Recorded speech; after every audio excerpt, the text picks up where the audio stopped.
Hi, and welcome to Maddodge Productions. I am the Mad Libertarian. I'm here today with the Piper Report. His channel link is in the description, and Wolfshot. Maybe we might be joined by 40 ounce here in a little bit. Uh, Piper Report. Do you want to tell us about your channel and why you started YouTube? Yeah, actually, today is my 1 year anniversary since I started YouTube.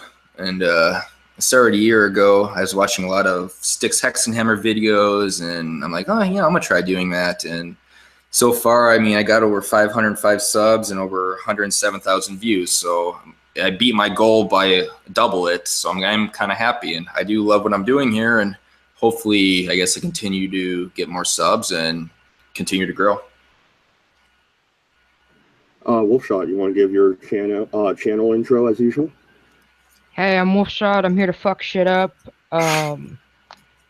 My Twitter is @FangsTheFlesh, and my YouTube is Wolfshot. I guess Right, actually, I was gonna say, I guess I should actually say what my channel's about. I do politics videos primarily and news videos for most people who didn't get that.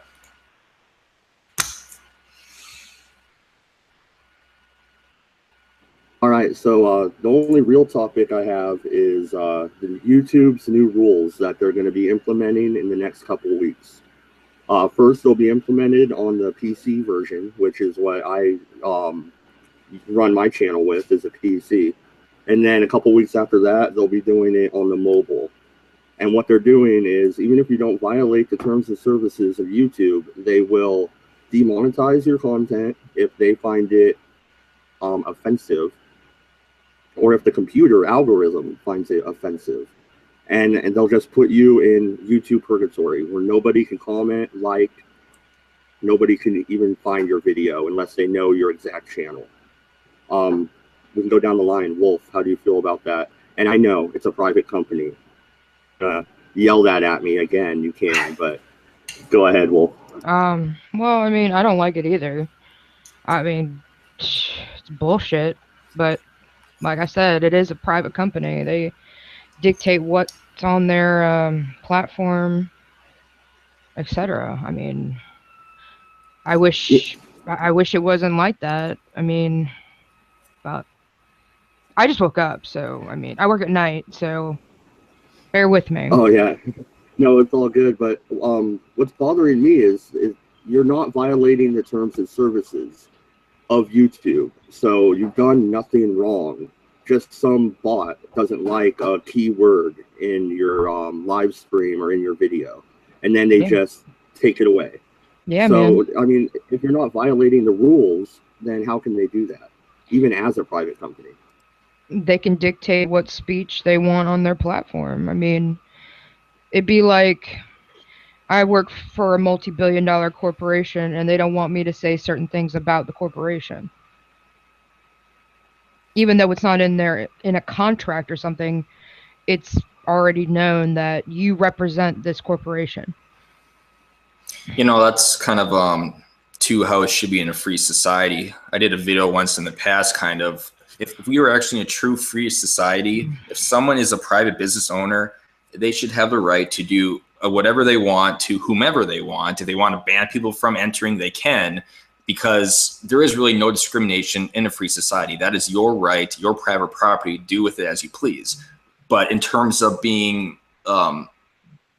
discrimination for like public buildings, like schools and stuff, I can see the government stepping in, but we are actually not in a completely free society. So there is, discrimination laws and things of that nature. But in terms of this with YouTube here, what kind of makes me mad is this is already happening. Like YouTubers like Steven Crowder are being demonetized, and other YouTube groups like the Young Turks are allowed to monetize their videos, and they say F-bombs, and Steven Crowder never does. Seems like they are targeting the right. I understand from a private enterprise standpoint that is their right, but at the same time, it does kind of get frustrating.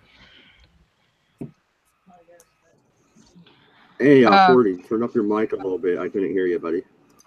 Oh, sorry. You guys said we were starting at 2 p.m., correct? Yeah, 2 my time. It just hit 2 o'clock. We started a couple minutes early, that's all. Oh, okay. God, sorry. I literally just got home and got into the shower. I shat my pants when I Sorry, I didn't. Okay. But do you want to do your channel intro real quick, 40, since you just jumped in, and then we'll go back to the YouTube censorship. Yeah. You can find me at try typing in 40 ounce. If I'm not taken down already, I suppose.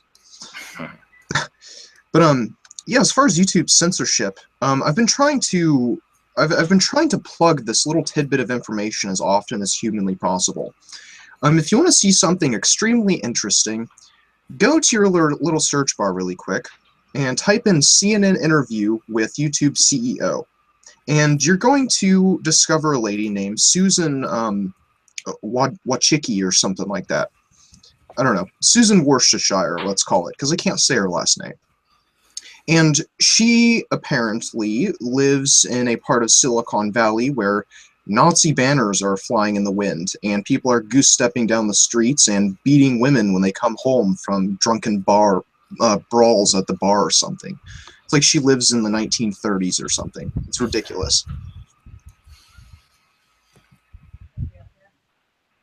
Sorry, but no, this YouTube. It's just YouTube has become an extension of her political will, essentially.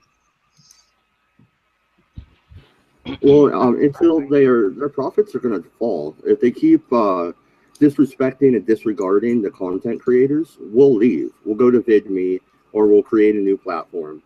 And their profit margin, which is non-existent as it is going to go down even more. I think they'll be replacing her within a year.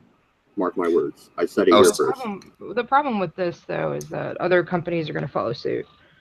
Even VidMe or VO or Vid2 or ULive, they're going to probably follow suit with what YouTube's doing. Yeah, VidMe actually, VidMe tries to keep political videos off of their trending page, actually. Yep. Yeah.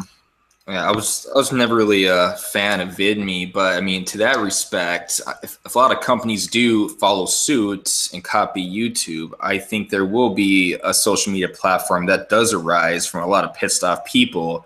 And I think if people can actually congregate, flock there, I think it actually will work out in the end. But yeah, you're right. Sorry, I forgot your name. Wolfshot. I do think you're going to see a lot of other companies do this as well, since YouTube is leading the way. I was talking to Maddodge before the stream here. The New York Times just did an article basically calling out right-wing YouTubers and saying how they comprise YouTube and are basically taking over YouTube. So it's going to be getting some more support that way for people to start denigrating and looking down at YouTube as a right-wing social platform. It's going to incentivize more people and YouTube itself to be harsher on YouTube commentators. Yeah, no, and I don't know. What we need is somebody who could build us a platform for just the shitlords and the commentators and the news outlets, the alt media. We could all just move platforms over there. Yeah, I mean, but you don't want an echo chamber. That's the other thing to avoid. That's true, but we're the ones being targeted by the rules, like what was just said about the Young Turks. They're just as bad. No. Trust me, a couple friends of mine are they do dip tobacco reviews and guns and hunting videos, shit like that, and they get demonetized every day. And where YouTube used to be where they got their income, now they're like, well, this is a lot of fun. Some of them have even stopped, and that pisses me off, but it's very frustrating. Yeah, well, as a channel that just started last December, I'm just building my channel, and now they're bringing all these rules in, and it seems like the deck's stacked against me. Yeah, it seems like it's unfortunate, but I think YouTube is going to go back to early. I think, gosh, I'm trying to remember when it was. Was early 2010 or something like that, when YouTube was essentially just a fucking flag fest. Yeah, no, and people were flagging people for no damn reason. I got a 12-hour thing on Twitter last night for arguing with some guy for 10 minutes. So if they're doing that on Twitter, and then we're going to implement shadow banning on YouTube, then it's going to happen even more on YouTube. Yeah. What's also sad about that too is that YouTube is teaming up with the Anti-Defamation League, and in their mind, Pepe the Frog is just as racist as someone in the KKK chanting "Let's kill all blacks." I mean, they don't see a difference between the two. It could be worse. It could have been the Southern Poverty Law Center. It still blows. Yeah, I'm very surprised that, to be quite honest, I'm actually very surprised that this hasn't happened sooner. I've done research on this Susan lady. I've done research on the CEO of YouTube before, and she took up the kind of, when did she start? Oh, 2014 it was. So that's, that's in the midst of Gamergate. That's like when Gamergate started. I'm surprised she didn't jump on this bandwagon earlier, to be honest. Well, to give YouTube credit, they've been dragging their heels with censorship. They don't. Somebody in YouTube in the upper levels doesn't want a censorship, but they're doing it anyway because of the ad revenue thing, the adpocalypse, whatever you want to call it. Money. All about money. I am kind of curious about something. Do you guys think that it's going to be based just like on the language you use, profanity, or basically on what you cover as a topic? Because me personally, I really never swear in my videos. When I first started, I was swearing all the time, but I don't know if they're going to flag me at all. If you're a right-leaning anything, or if you have like a more conservative bent, they're gonna demonetize you. Libertarian to kind of conservative area around there. I am fiscally conservative, socially moderate. I am independent. Yeah, I'm in the same boat as you, Piper. But I honestly don't see a political climate where anyone in this hangout right now is going to last more than a year. Absolutely, and that's what I mean. Like, regardless of how much you say fuck or whatever, they're gonna get the algorithm or whatever fucking hoodoo they use, voodoo, whatever they use, and they're gonna find out. And like, let's say you watch Sargon of Akkad. If you don't, whatever. If you do, they can go down that list and on his watcher list and just go for it. Yeah. You know, like a free for all. Yeah, or they have the related channels thing. Yeah. When I check my channel every day, I'm kind of anal about that. I check my sub count and my analytics. But when you go there on the side, you can have featured channels, which I have Wolfshot and Review the Earth and Libertarian, another Libertarian guy. You guys should check him out. I can't remember his. The Libertarian Report? Is that him? Something like that. But I only have 3 featured channels, but below that is related channels. And then Ogre pops up, Cognitive Thought pops up, the Rebel was up on there today. So they could go and they could just see, you're related to all these people, shadow ban all of you. Yeah. You're all in the freaking timeout corner. Pretty much.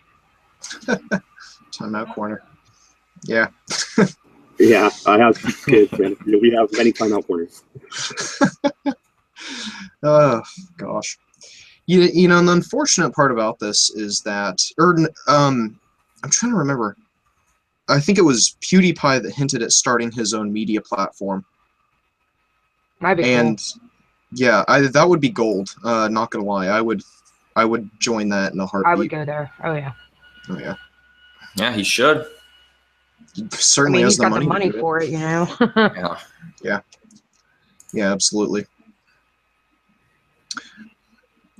But so what do you guys think of?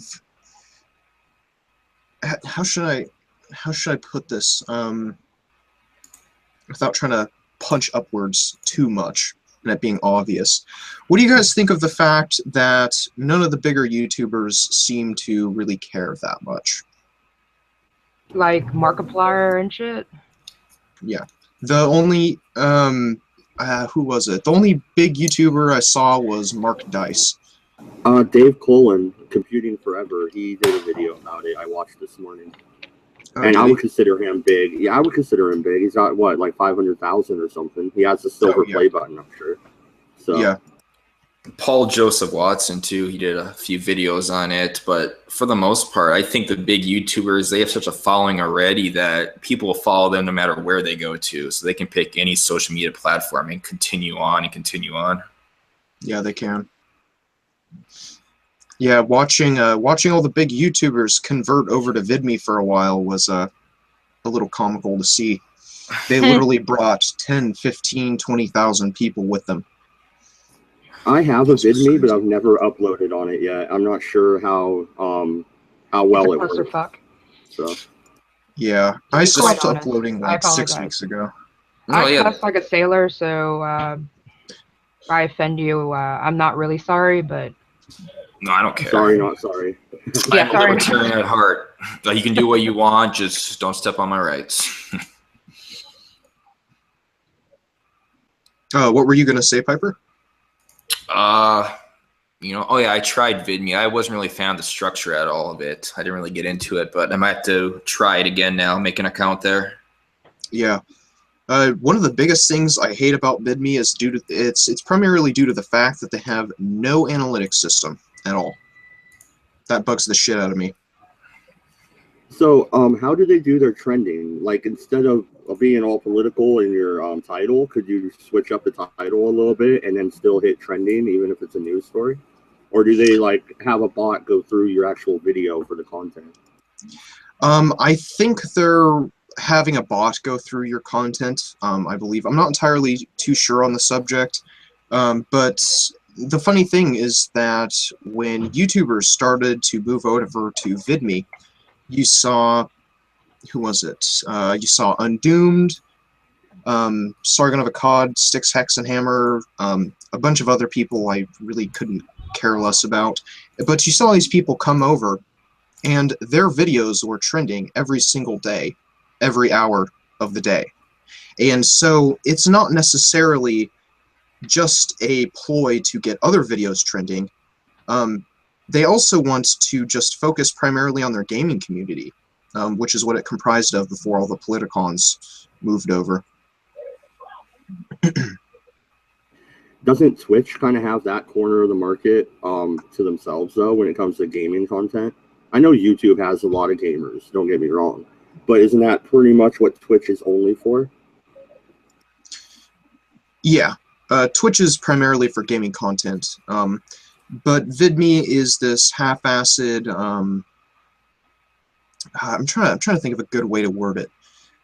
It's a half-assed, put-together, kind of undiscovered niche of the internet that caters to small-time gamers who won't get popular on Twitch, I suppose.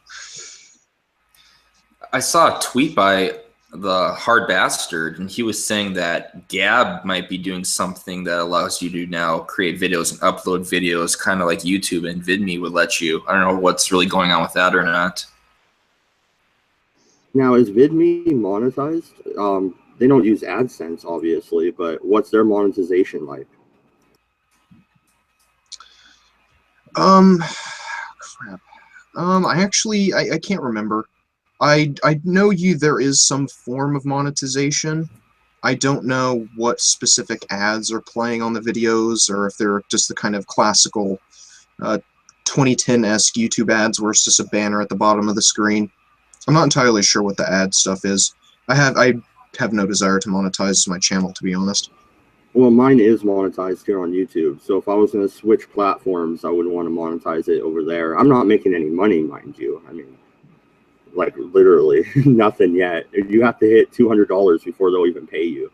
So I haven't got a single check from Google. But that being said, I am monetized. If I ever did blow up, I would get some money. I think I made like $22 on AdSense so far. So slowly going up. Nice. Oh, dude, you've been on there longer. I'm up at like 33. How'd I beat you? I just started monetizing lately. I was always against it. But here's Hard Bastard's tweet he wrote. He retweeted what Gab said. Gab said, Streaming of both audio and video is now live on Gab TV.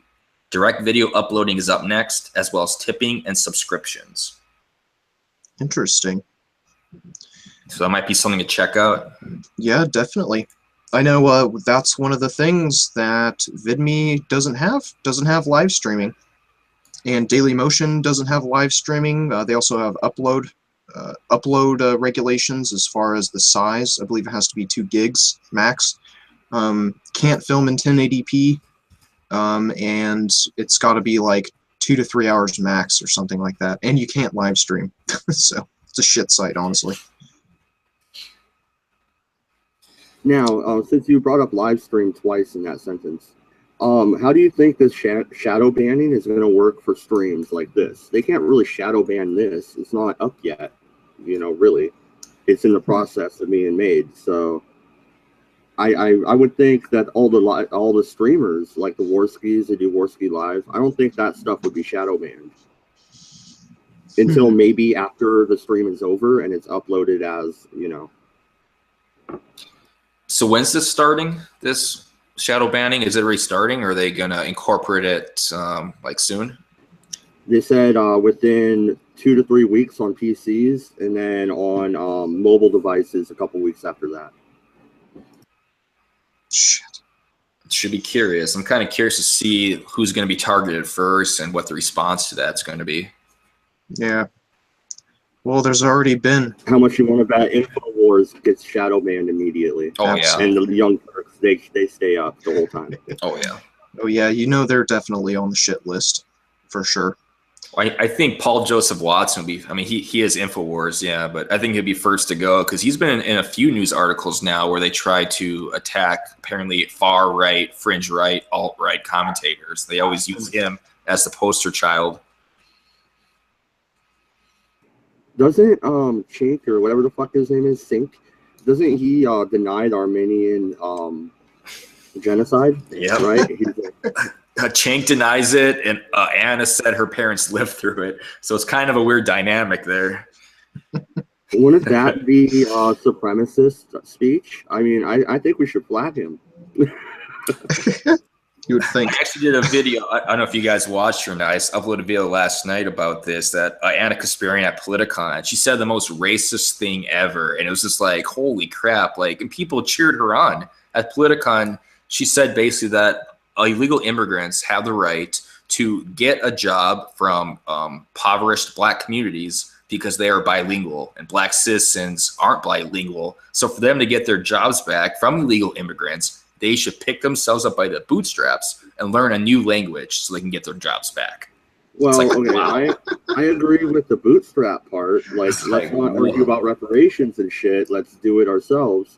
But yeah, to get their own jobs back in their own neighborhoods, that's pretty fun. It contradicts everything the Young Turks are supposedly for. They preach they're for minority rights. They preach that they're for the little guy, and then they go out and they show their ignorance and arrogance that they only care about illegal immigrants over all American citizens. Doesn't matter what race. I live in Oregon too. You know how many sanctuary cities we have? Eugene is a sanctuary city. I bet. And that's 75 miles from me. Because I live up in the Cascades in the middle of fucking nowhere. So everywhere is like 70 miles away. That sounds nice. Well, if Trump and Congress get their budget passed, I believe in the budget there's a stipulation that if the sanctuary cities don't follow the rules, they lose their funding. So hopefully it passes in September. And if it does happen, they have to really, abide by regulations or they lose their sanctuary city status. Then all the sanctuary cities will start looking like Detroit. Yeah. That's funny. Well, gosh. Now that you brought up Detroit, I think that could be the next libertarian mecca. All right. So all these houses are for sale for like $400 or $500, right? And there's whole blocks of empty houses. Really? Why don't the Koch brothers just go in there, buy up fucking half the city, and set up their own fucking private police force and all this other shit, and just have Freetown is half of Detroit, and then the other half can be ran by their socialist bullshit. We'll see which half does better. Give it some time. We'll have to fix everything up, but yeah, give it like 3 years. come back and see which side is doing better. It could be a good social experiment. I have thought about doing that. You can go to Alaska and no property tax in Alaska. Go up there, buy a nice piece of property. You can build houses on it, and there's also no zoning laws, so you can quite literally build a shit shack. Just live up there in your little ANCAP society or something. I don't know. Whoever wants to do it. Oh, that's the only place where you're allowed to homestead still. So I was trying to talk the wife into moving up there to homestead. But you can only homestead in the far north, and you have to have all your supplies flown in and shit. That doesn't sound very cheap. What's homestead? Like back in the day, if you went into an empty, like I live in the Cascades, like I said, so they have all this federal land. So in the old days, if I went and claimed an acre of land and I built a house and I started working the land, after about 3 or 4 years, it's legally mine. I don't have to pay for it. I just have to build it and work it continuously for that amount of time. Well, in my state, and this could actually be on a national level, if you actually like build like a cabin or a shack, and if you put it like 2 feet off the ground, there's no property tax on it because it's a movable vehicle. It's good stuff. Yeah, right? Oh, that's excellent. Yeah, there's some people I know, they have cabins. They got like 2 cinder blocks underneath them. So, I mean, it's a house essentially, but if they really needed to, they could hook it up and drag it away, which would be a pain in the ass, but they could do it. That's very interesting. There's so many strange laws in this country. Right. It just don't make any sense. Well, and you had brought up zoning laws. So in Eugene, there's the Whitaker neighborhood. And they took all the zoning laws out of that one neighborhood so you could have chicken coops or do whatever. And now it's a really vibrant, eccentric part of town. They have a block party every year that draws in thousands of people from other cities and stuff. So, I mean, the zoning laws are pretty stupid. Really, if you took the zoning laws away, everything will be okay, people. You know? So what,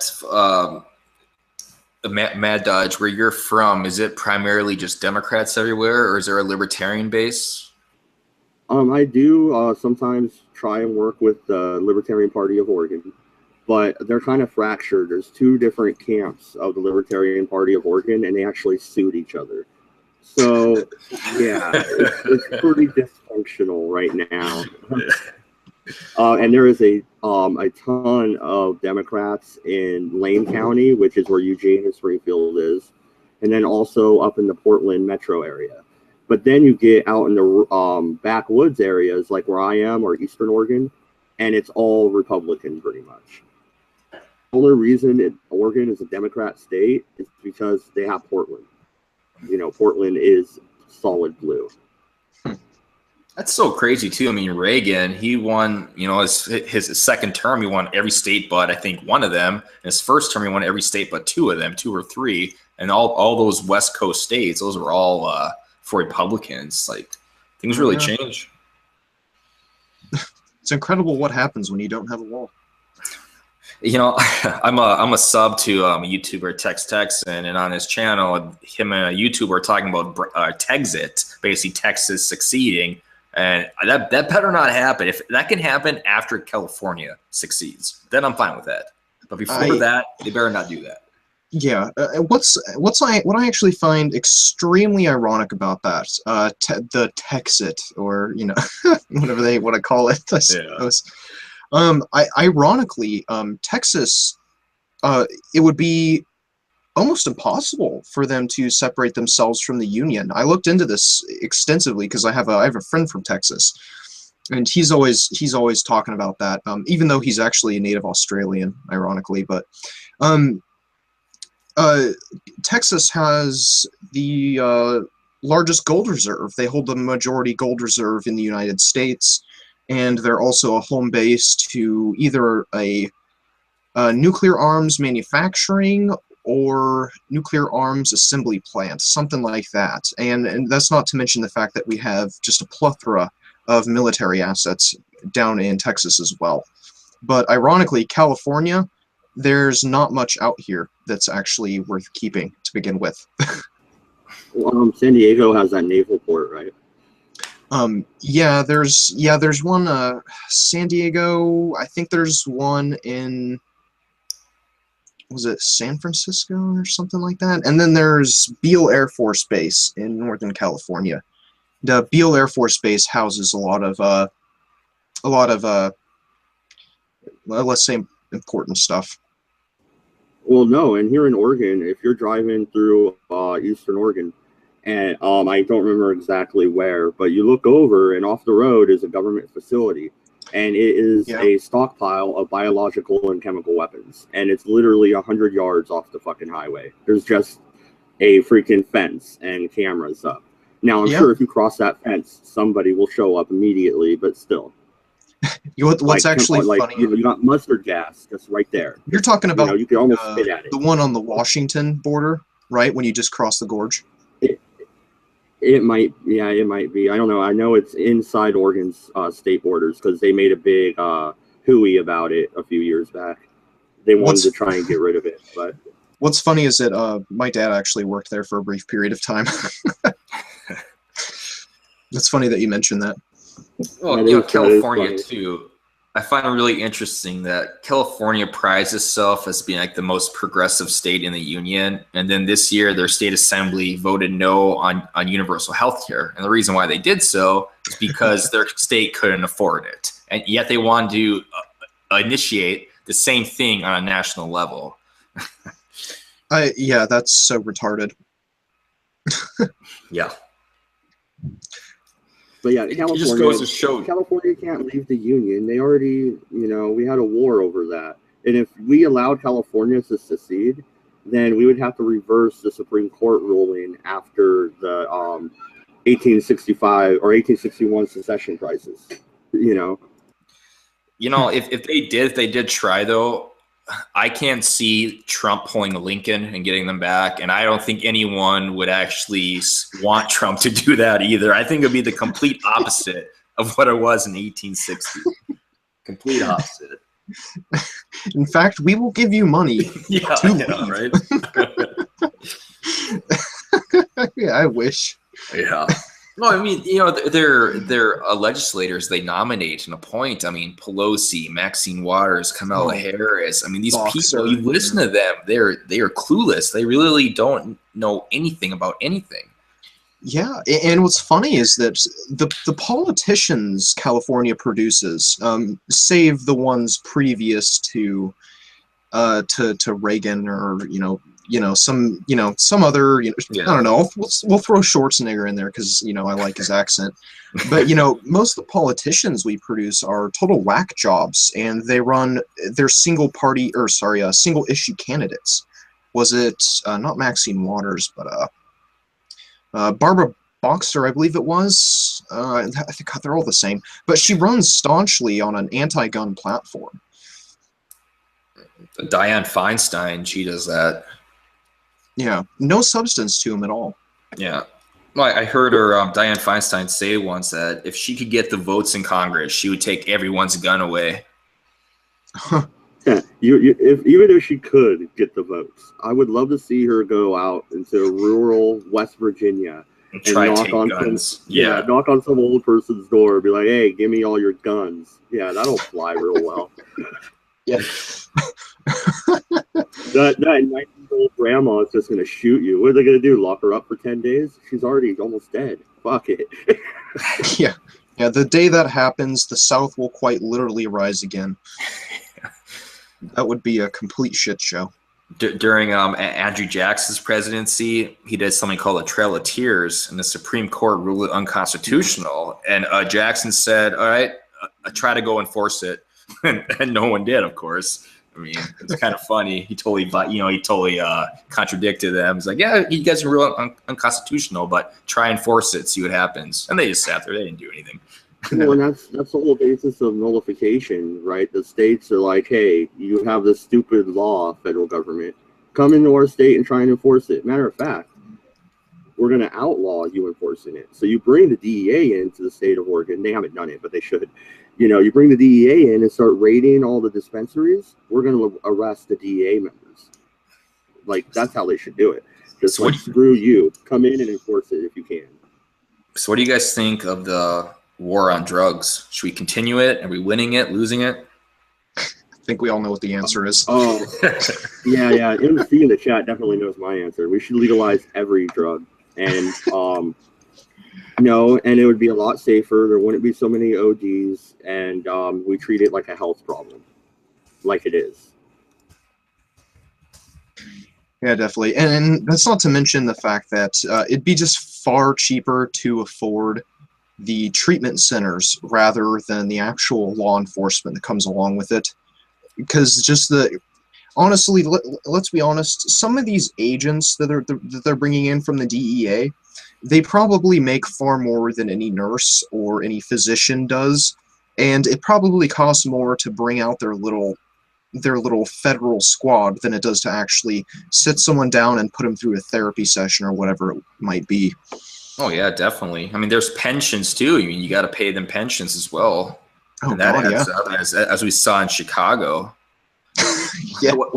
Or Illinois. What's really interesting though with the drug war here is that Portugal, they decriminalized their drugs, and they actually saw overdoses go down, crime go down, obviously, and even diseases like AIDS and Hep C all decrease when they decriminalize drugs.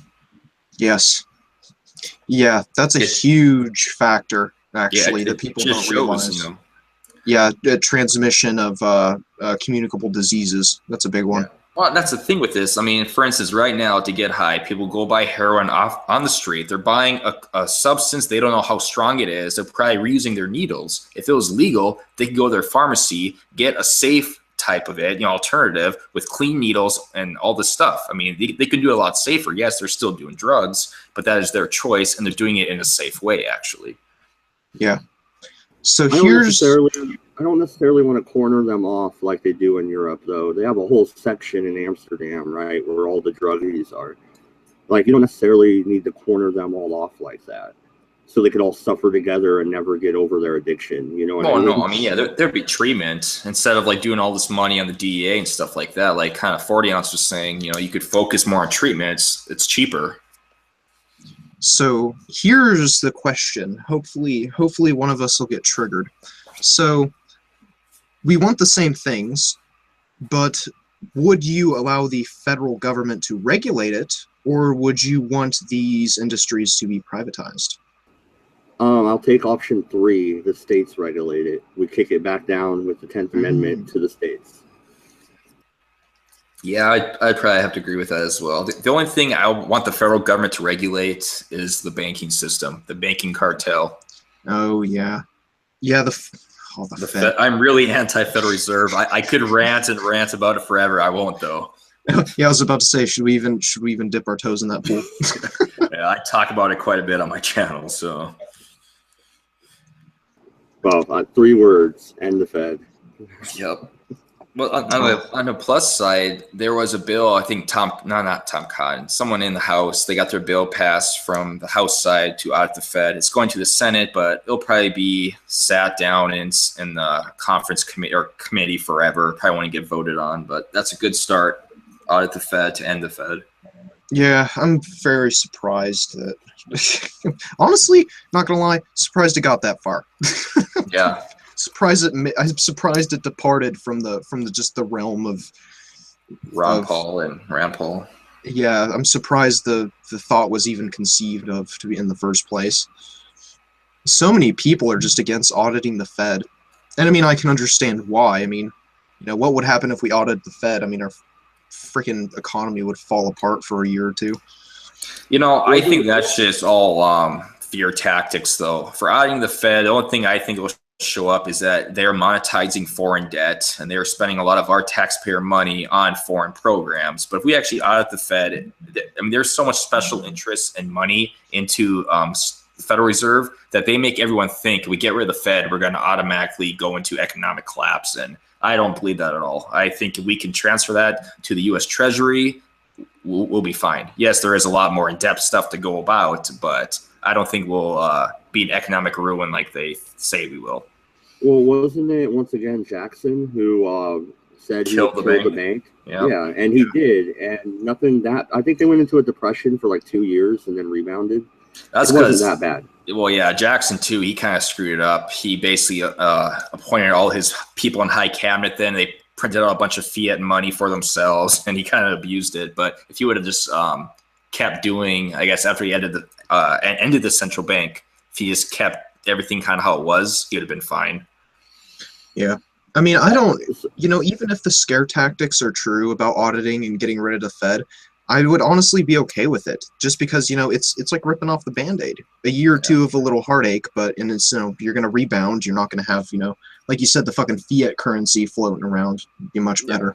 Well, I think for the what would you base our currency on? Go back to gold or maybe an oil-based economy? Because we already are called the petrodollar. Why not just literally tie it to oil or tie it to gold or something? Yeah. Go on, 40 ounce. Honestly, I would keep it tied to gold, strictly for just our own interests. China and Russia's gold reserves are growing at a very rapid rate. And I know we have massive gold reserves, but let's be honest, most of those gold reserves actually belong to Europe. They're locked up in Fort Knox, supposedly. Yeah. I have kind of, for me, the gold standard is maybe, but what we could also do is still maintain fiat money, but just use it through our treasury. So like, for instance, what happens now with our budget? We borrow budget from other countries and from our citizens, blah, blah, blah. You guys all know that. But anyways, eventually we got to get money from the Federal Reserve. Well, for every dollar of bonds we sell them and they give us money for, they get to print an additional $9 out, in which they give to commercial banks to give out as loans. And then banks use fractional reserve lending, which is basically expands the money supply by making money out of debt. I guess where I'm going with this is that you end all of that, you are printing debt-free money. That means no interest money. So we could still use fiat currency, but we'd be able to pay off our national debt exponentially because there's no interest accumulated on it. We could use what we're doing now, just no Federal Reserve, pay our debt off right away, and then we could still use the benefits of fiat currency. It's kind of interesting. Most people don't realize this, that we actually get the better deal in trade deals. I mean, it's costing us a trade imbalance of like 50 trillion with Mexico. But since that's fiat money we're giving them, we actually aren't really losing anything. Kind of genius, really. Yeah. It sounds like freaking counterfeit money, man. I say it is, so it is. Isn't that what fiat means? I hate that. Yeah. It's gotta be based on something. I'm okay to maybe not base it on gold, maybe a combination of silver, gold, oil, or GDP. Maybe just base it on our gross domestic. Yeah, for the GDP you could, but if the problem with you like mixed intrinsic value items, they tried that early when America was founded, and because gold and silver are always fluctuating in their value, just really makes things really convoluted and kind of screws things up a lot. So are you kind of a Hamiltonian? Blah, I couldn't spit that out. Sorry. Did you like Alexander Hamilton? No, not you really. Like his economic theory? He started the central bank, so. But that was his main argument, was we should do a fiat currency and have a national bank because of the fluctuations you were talking about. Yeah. That was kind of his argument in the Federalist Papers, which I can grab off my bookshelf, but we ain't got time for me to read out of the Federalist fucking papers. See, I heard things with the gold standard, though, and maybe you guys could help me out with here, that it'd be too hard to use the gold standard in today's age. I forgot where I heard that from, but just based on the money supply now and how our money is so valued so little these days. I don't know, 40 ounce, do you know anything about that? Well, as far as America switching to the gold reserve, we have been on the oil, we've been on the petrodollar for so long that we've neglected to expand our gold reserves. In fact, the only reason hypothetically speaking, if we were to switch back to a gold standard, the only reason we might be even somewhat treading water would be the fact that we practically have most European countries, we have their gold essentially, and we actually won't give it back to them. That's a funny little thing that people don't know. Well, Yeah, your what average country person. was it? What country was it that asked for their gold back and we're like, yeah, we have to have 3 years to get it together for you? Was it Germany or France? I don't know. Somebody during World War II gave us their gold to hold on to, and we've been holding it ever since. Was it Belgium or not Swiss? I don't. Oh, I actually can't remember. Oh fuck. You But know, you know I, what I'm I'll look talking that up. about, right? You've read that story before. Yes. Yeah. you know what I think? I think with the gold standard, maybe this is where I heard it before, is that since the world's currency is all pretty much fiat now, there is no more gold standard. I think it could really screw things up on a global level with the IMF and the World Bank and stuff like that. If we switch to the gold standard, that could just be special interest groups and rhetoric, trying to prevent that from happening. But I think that was one of the main issues. Yeah. Well, I mean, just looking at the lifestyle and the economy of, the good old days, if that's what you want to call it, back when we had a standard for money, back when, people were working for hay pennies an hour or some, wicked, obscene crap like that, right? I mean, it was life, just generally speaking, was far easier in terms of purchasing property. You actually had incentive to save money, unlike in today's economy. I don't have a savings account because there's no point in me saving money. My money doesn't accumulate in value. It accumulates at like 0.012% or some weird benign crap like that.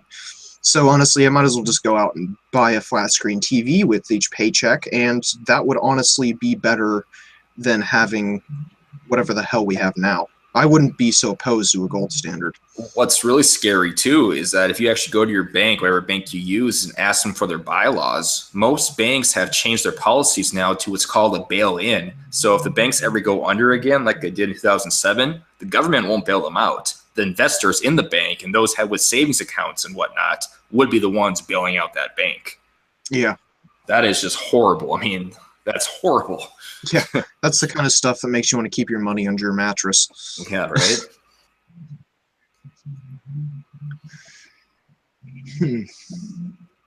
Yeah.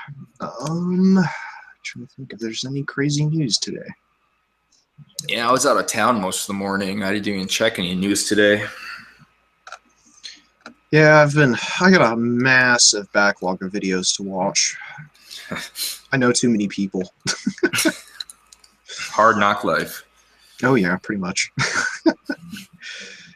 I watched some of your video you had with Redbeard and Libertarian Fascist, and I don't know. I was kind of curious on. I didn't watch the whole thing, but I heard the term Libertarian Fascist, and in my mind, I'm thinking, what the hell is that?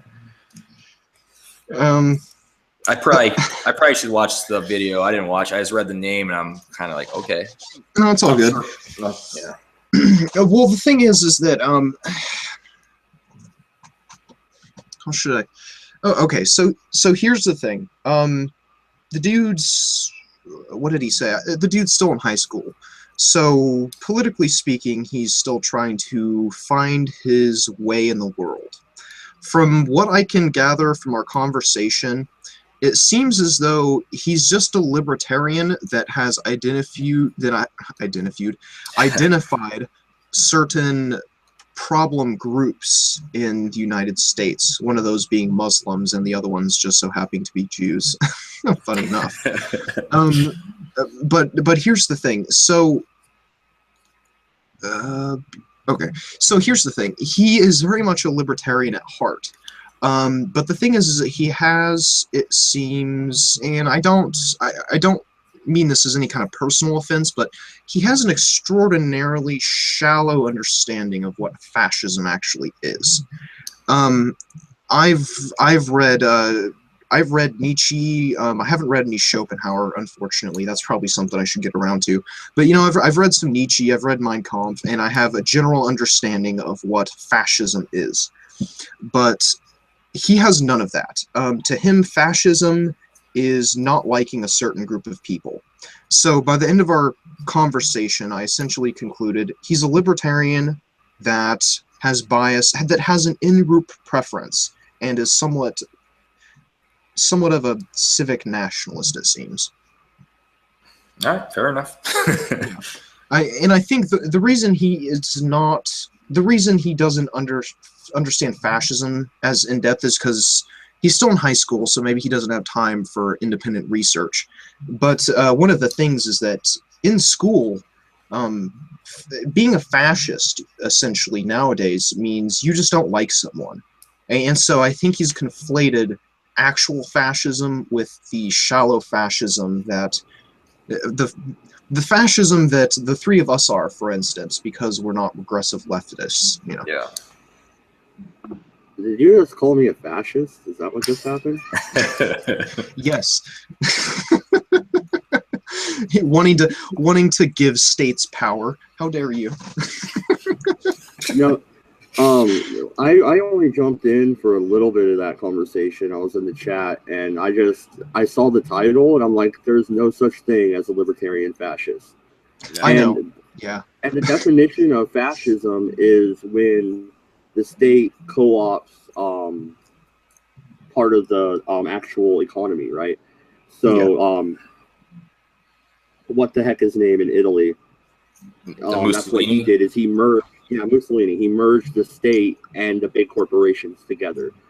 And that's what is fascism. And then you could be a dictator also on top of that. Two different things. The political theory of fascism is the merger of the state with the corporations. You know, this is kind of off topic. Well, not really off topic, I guess, but I do kind of get annoyed, like, when you hear people on the left especially, they think, like, socialism is a type of government, or, like, you know, communism. It's like, no, socialism is an economic principle. It's an economic modality. Yeah. For, you know, communism is a type of government. So, for instance, Hitler was a fascist who had a socialist economy. It wasn't like he was a socialist country or, you know, strictly fascist country. You have to have an economic principle also. Yeah, exactly. Kind of off topic, but I read some comments. People are like saying it's a socialist government. It's like, no, there's no such thing. Yeah. That's definitely one thing that I don't know. It's so funny that you mentioned that because it's so funny that you mentioned that because even a lot of older writers from the late 1800s, they talk of socialism as a form of government. That's so funny. Wow. I mean, I'm not saying you're wrong. I'm just saying that I think you're correct. I think you're correct in saying that socialism is a form of it's a type of economic model. Yeah. But that's how I was taught in school, anyways. Unless things change nowadays. Yeah. But well, no, and it's like people keep calling America a democracy. We are not a democracy. We are a constitutional republic. There is a difference. An indirect democracy modality we use. And that's why we have, when they bitch and moan about the way we have our electoral system, we have that because we're a republic, not a direct democracy. And a direct democracy, as Benjamin Franklin said, is two wolves and a sheep voting on what's for dinner. I mean, come on. Well, that's the danger too with direct democracies, because I think Germany was direct democracy before the Nazis took over. I mean, you basically have majority rules, so essentially, whoever gets in their vote, they can completely transform the government to what they want. Yep. Yeah. Funny enough, that's one of the things that Hitler bags on. That's why he hates democracy. It's a majority rule system. If you're not a republic, that is. But, you know, also, I guess with that, then, have we actually used our republic, though? I mean, yes, we have for, like, you know, the college and stuff like that, but have we actually seen our representatives do something that they were granted in their power because this is a republic? Like, for instance, example would have been if they made Hillary the president after Trump won. You know, they could have used their power to do that. Have we seen anything happen in America like that? Well, that's why our government's set up with the three different branches, so they can't overlap like that. And the voters, they vote the representatives who vote on the laws, but we also vote our commander in chief separately. So that would be my answer, I guess, if that is an answer. And that we can't see that unless there's a complete stalemate or a convention of the states, and then you can change something. Yeah. But I guess there's impeachment too. I didn't think about. I mean, that's a republic thing they can do. I hope. Yeah, no, and I heard a Democrat governor, I think of Wisconsin, switched to Republican today, like straight switched their parties midterm. Do you think they should be able to do that type of stuff? Because they were elected as a Democrat, right? And then, like, maybe I'd feel better if they switched to Libertarian. I'd be like, that's awesome. But you know, they didn't. They went from one dark side to that is, I'm not gonna lie, that is so comical. That is hilarious. I think that's hilarious. But also, this is when my inner fasci comes out, and this is where 40 ounce, the benevolent dictator, wishes to seize control of the memes of production. Right. So I totally think that if you are going to just switch party alliances, you do that at the end of your term. That is terrible. And that needs to be some kind of, because I just feel that that's a total misrepresentation of your constituents. They voted for a person who was a Democrat, not a Republican. For, you know, as much as I don't like the Democrats right now, I don't think they should be disenfranchised. Wait a minute though. Something just popped in my head.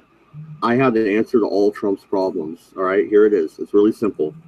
He comes out on Twitter in like 10 minutes and goes, "Hey, I'm switching my party to Democrat." Suckers. And just keeps on doing what he's doing. Yeah, no, that has to be on his side, right? He's a Democrat now. All these people crying have to turn around and be Trump supporters. I mean, it'll just turn the whole world upside down. This reminds me of something I heard on a chat room once. Trump should totally go transgender. He would cause a shitstorm because people wouldn't know. You know, do they support him with it, or do they attack him? That'd be cool. Oh gosh, no, because then he'd just be the world's first transgender Nazi. I thought Hitler already had that. Wasn't that, you know, the little hand thing? It just, the hand fell at the end always, right? I think there's a movie that makes fun of Hitler where he's gay or something. That's where I got that from. There was a show in the UK that never even made it past like the first 2-3 episodes of the first season.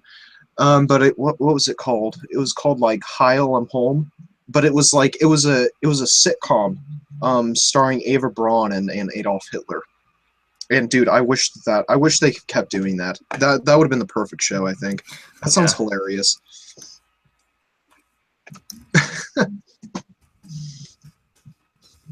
No, and MC in the chat said that they voted for the person, not the party. I just responded in the chat, but I'll respond with words also. A lot of people in America vote straight party lines. They do. They don't even look at the name. They don't watch anything. They're like, I'm a Republican, I'm voting straight Republican, or vice versa. And it's only the people that are independents and third party people that really care about who the person is, because we are the ones that will switch. Like, a lot of libertarians voted Donald Trump. Not I, but a lot did. So we're the ones that actually care about the person, but a lot of Democrats and Republicans care about the party. That's it. Gary Johnson, I thought was embarrassment for the Libertarian Party. I couldn't vote for him. They should have did Austin Peterson. I think Johnson actually hurt the Libertarian Party. He did not help it at all, and he seemed to be really. He really was in Hillary's corner. Him and Bill Weld, like they kept on defending her more than anyone. Dude, they ran Austin Peterson out of the party. He's gone. He's a Republican now, running in Missouri. I am trying to get him on my channel, actually, to do an interview. I sent him a message on Twitter today because he had an ad out. And if you want to interview me, send me a message. And I wrote like a page-long thing about how I'm a small YouTuber, but I get about 1,000 views a day and I think I could really help and blah, blah, blah. So I'm trying to get up on my channel. It'll be pretty cool. Dude, But if probably you won't happen. That'd be do, man, awesome. I'll definitely watch. I would love to just bandwagon and be like, hey, get me in too so I can meet him. But, you know, I'll at least I'm going to try. We'll see what happens. That would be awesome. I bring that up because a roaming millennial, she had Milo on the other day. It's like, how the hell did you get Milo on? Oh, she did that Really? Richard Spencer interview that Yeah, just she had blew up. Spencer, Milo, Yeah. Everybody got Stefan pissed at Molyneux. her, though. Yeah, I saw that. That's crazy. Yeah, that's pretty impressive. Wow. So since you brought up Molyneux, what do you think took him down the rabbit hole that Rage After Storm is down? Because it seems like that one video he did on race realism, quote unquote, was going down the same rabbit hole Rage went down, and that rabbit hole destroyed her. She's off of YouTube now. She's not on Twitter. She's done. And it hasn't hurt him quite as bad, but I don't know. I watched it. I still don't buy race realism. They're not going to sell me on it. Yeah. I am ignorant of what happened here. I don't know anything about Rage or what his video was about. Can you tell me? It was a she, and she was talking about IQ amongst the different races. And all her sources were like the Daily Stormer and shit like that. The Bell Curve was one of them, which is, I guess, a factual book. I mean, the scientists fucking read it and shit. But all right. she also went on. She went with she paired the Bell Curve up with the fucking Daily Stormer, though, a neo-Nazi site that I've never even been on. You know, like, how are you going to pair these up and then say your big old spiel about IQ and say that you're being, I don't know, not biased? Like, you're being biased if you're quoting the Daily Stormer. All right. Yeah. So she was shut down, and Molyneux now, like, you guys are wondering what's going to happen to him, or? He went down kind of the same. He started talking about race, IQ amongst the races also, and he had a lot of the same talking points she did, but he didn't quote the Daily Stormer. He's smarter than that. Yeah, I was about to say he's way smarter than that. And you're chomping at the bit, 40. Go ahead. He's actually so funny enough. Stefan Molyneux was kind of like one of the very first, like, I suppose, was one of the very first, like, red pill channels I watched, right? And I watched him every single day, like 3 or 4 videos a day for like 3 to 4 months solid. Like, that's how much content he has. It's incredible, really. But I watched his entire playlist at the time he had about race realism. So this isn't the first video he's done about it. And I'm actually very surprised that he hasn't been taken down beforehand. And what's funny enough is that as much as I have grown to actually kind of detest Stefan Molyneux for, I think, being a kind of inadvertent dick, he is actually extremely intelligent. And I think one of the reasons he hasn't been gotten taken down or he hasn't garnered any criticism is because when people watch his videos, he is extraordinarily intimidating. Just with the facts he brings to the table, with just his vocabulary. He has an incredible vocabulary.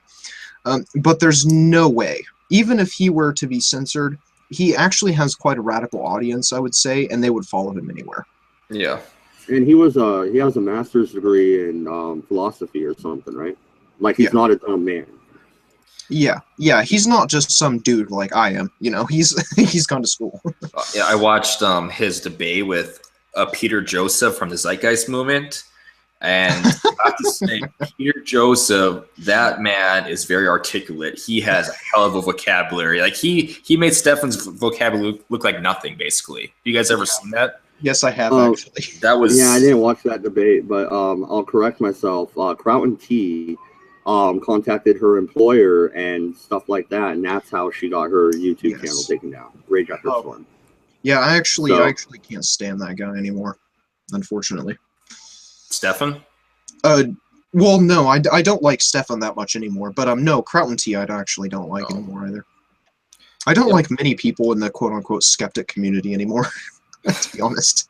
I heard people were trying to explain like how Stefan basically debated, and if you actually listen to him, his primarily argument is debunking somebody else's argument. I don't know if you notice that. He does bring facts sometimes for himself, but for the most part, he'll debunk and dissect what his opponent says, and kind of continue on that trajectory through the whole debate.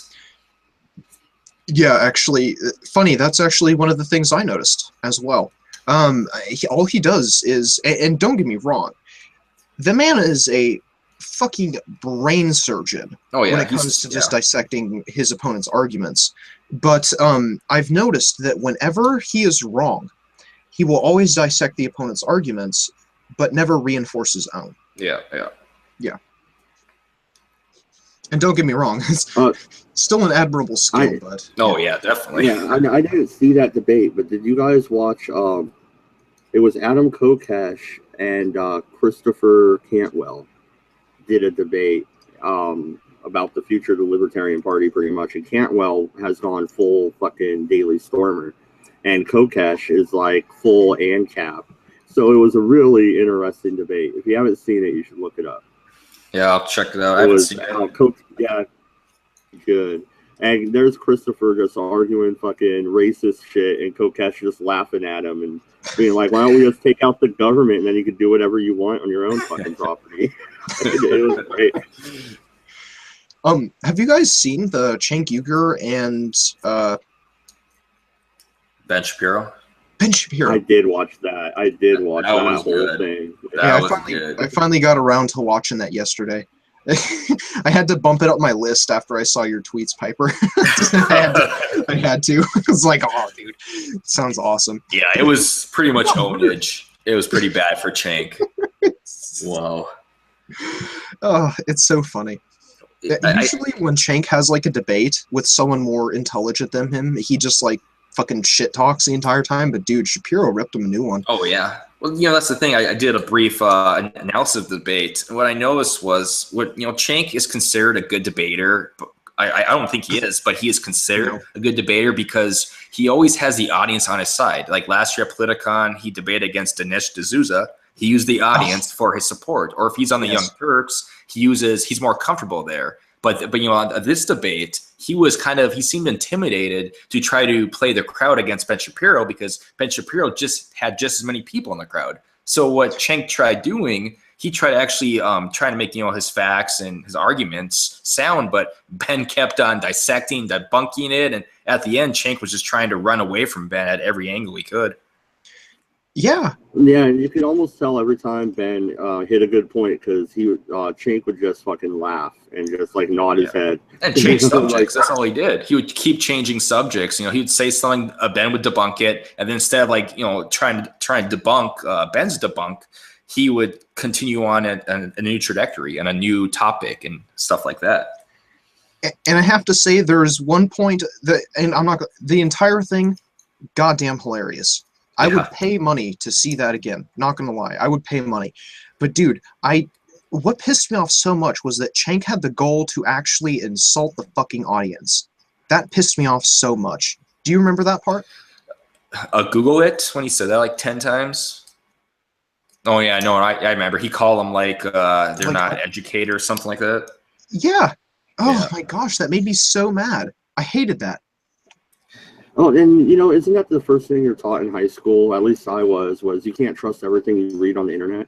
So him just going like, Google it. It's like, shut the fuck up. What's great about that too, I saw a perfect video by Matt Christensen. I don't know if you guys know him. He has like 60,000 subs, and he did a video where he actually Googled all the things that Cenk said to Google, and for the most part, most of them were lies. He wasn't even right about it. So, like, wow, Cenk. Just use Bing. Just use Bing now. Huh? Yeah. It's kind of sad. I mean, the whole point of debate is to represent your argument so people in the audience can understand it. But instead, he's like, Google it. Just Google it.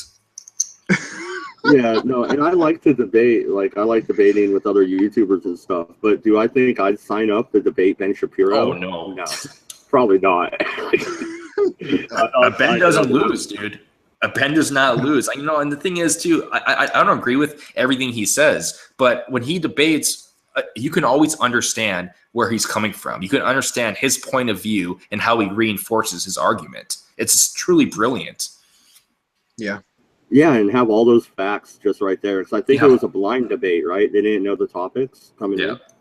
Yeah, Oh, so really? he had all that just right there at the top of his brain. Fucking brilliant, man. Wow. Goddamn. Yeah, well, I know when he was notes down or some shit. Yeah, he graduated high school at 16. He got his law degree at Harvard like at 22, I think. Oh dear God, that's like my uncle. Yeah. Holy shit. Yeah, the man is brilliant. Yeah, All one right, of those so, just natural born geniuses. That's awesome. So, do we have any more go on. topics? Do we have any more topics you guys want to hit? Like, we're just bouncing stuff around right now. I'm enjoying the talk with you, Piper. If you have more time, we can keep going. Yeah, I could probably do another 15 minutes if you guys want. I gotta go after that though. Yeah, All right, I'm man, not doing anything. Anything you want to bring up, dude? Like, not what you did your next video on, because you just made it. We'll wait for that. But yeah, anything at the top of your mind you want to bitch about? What's CNN up to lately? I haven't really looked into them. I don't think anybody has, right? I'm going to take a stab in the dark and say their ratings are dropping. I'm probably correct. Oh, gosh. No, other than that, I don't know. Don't really have anything. You guys got anything? You know what's so hilarious? I literally had a page of like 6 or 7 things, and I totally lost it. This is what happens. See, this is why you never click the big red X in the corner. What was it? There was a town in the UK that I cannot remember the name of, and actually got hijacked by a hacker. Funny enough, posting very spicy memes and warning that it was a Sharia law zone, so no alcohol, no gambling, etc. So things are definitely starting to escalate in the UK, for sure. Go figure. Well, no, and I've been talking a lot with Cabbage. I don't know if you know who he is, but he lives over in the UK, and they're getting sick of it. They're tired of these areas of town where you can hardly go to anymore. You know, he's tired of all the freaking PC bullshit. Like, he bitches about it like every time I talk to him. So they're getting sick of it over there. Well, it's funny that you just mentioned that. The British Army is having a diversity and inclusion conference that takes place tomorrow, exploring how unconscious bias and micro inequalities can be addressed at grassroots. Oh, lovely. Wait, the military is going to sit through this fucking lecture? Oh, my God. Yeah, they're at the pub right now bitching about it, I bet you. Oh, I'm sure. I do have a question for you, Maddodge. Based because you're a libertarian, what do you think on Trump's transgender ban for the military? Oh man. Oh, so I tiptoed around this subject when it first blew up because I really didn't want to fucking deal with it. But I'll say now what I said then. As the commander-in-chief, he has the right to dictate to the military, in my opinion. If he feels that is the best and his generals agree, then so be it. Just like Bill Clinton and Don't Ask, Don't Tell. Now, if he's just doing it to cause a distraction from something else, you know, like get rid of the mooch or anything else that's going on in his White House, then, you know, maybe he shouldn't throw these people under the bus over it. You know what I mean? Yeah. And really, it's what? Okay. The transgender community in the United States is 0.03% of the population. Now, out of 0.03, how many of that want to join the military? 0.01 of the 0.03? We're talking about fucking 20 people. Like, really? How is this a big deal? Yeah, I think I heard on, maybe it was Buck Sexton's radio show, there's about 7,000 transgenders in the military as of right now. So there's about 700,000 total population in the U.S. Oh, about 7,000. Okay, so it's a wee bit more than 20. You know, I don't know. I've heard a lot of different opinions on this. On my personal opinion, I do kind of agree with what you said, Maddodge, that if the generals and the military advisors and leaders suggest Trump does that, that Trump should listen to them. Me on a personal level, though, I don't care if they serve as long as the government doesn't have to pay for their sex reassignment surgery or their hormone treatment or any of that stuff. If you want to serve, you can, but you have to meet the physical requirements. So women should not be allowed to join special forces unless they can actually pass the physical barriers and that men can. Likewise, transgender people. And they've lowered the standards, haven't they? They shouldn't. Women. Yeah, they should keep them the same. I mean, it's not, that's sexism. You're putting your life in danger and the life of your friends and other soldiers in danger. You cannot lower standards just to be politically correct. Absolutely. Yeah, I totally agree with that. And once again, we have the separate branches, and in the branches is the executive, the president, and he is the commander-in-chief of the military. He gets to make this decision. I don't, Yeah. The voters don't get to do it. Now, the Supreme Court might be able to overturn it, but good luck.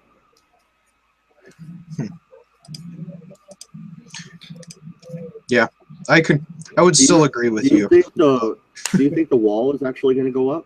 Not to cut you off, 40, but no, it's okay. Do you think he's actually going to get the wall built? I don't think so. I mean, they did reallocate 1.6 billion for it for the September budget plan. Whether that actually gets passed is open for speculation. But if it does, I don't think it's going to be a wall. If they do build it, it's going to be just like a fence. They're going to expand the fence that they already have. That's what I'm thinking. Add some cameras and more border patrol. I think that's what they'll use the money for, myself. Yeah, people have this grand fantasy about that we'll get like that solar panel wall. That I actually remember reporting on that when that was first hitting Fox News. People want that giant solar panel wall that's nice and flashy, has an odd design so people can't quite climb up with a ladder, and then it also has these super high-tech sensors that were literally just made like 3 or 4 months ago, and it's like a form of ground-penetrating radar. And I have to say that's not what's going to happen at all. You guys are totally right. It's most likely going to be an extension of the fence, if anything. As much as I would like it to be as much as I would love to surround America in a 14th century siege castle wall, it's unfortunately not feasible. I saw a video by Thunderfoot, and he was talking about the solar panel wall. And if we do that, I mean, if you want to listen to him and trust his opinion, it will cost like 5 times more than it would if we just did a normal wall. The solar panel wall, the maintenance of it, I mean, everything. Even if you went with a private contractor, oh, dear God. Yeah. Well, no, and you know what? That thing's going to get vandalized all the time. Oh, yeah. They're going to throw grappling hooks up over it and climb up, and they're going to smash your panels. Yes. The maintenance alone will be millions. I do find it interesting how today's day and age, the wall is considered racist because you are promoting segregation. Yet in 2006, the Congress passed the border wall, and Hillary Clinton voted for it. Joe Biden voted for it. Obama voted for it. But now they are against it because it is racism. Yeah, that was actually one of Bill Clinton's key talking points when he ran for president. Yep, I remember that. I watched that, actually. Yep. Yeah. So insane. Everything nowadays is racist, though, right? I mean, everything. Just being white makes you a racist. Yeah, it's true, though. Yeah.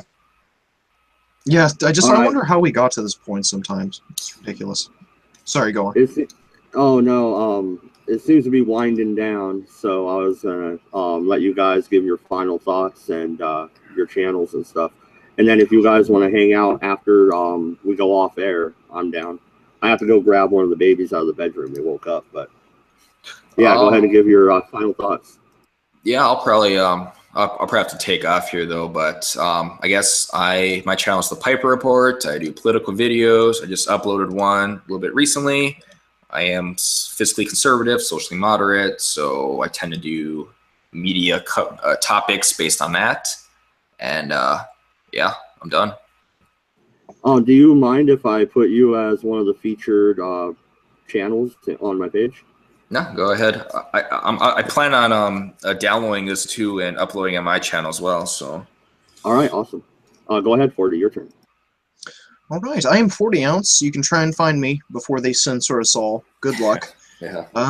Closing thoughts. Jews did 9/11. That's about all. All right. My channel's Maddodge Productions. I am the Mad Libertarian. Have a good afternoon, everybody. Thank you for watching.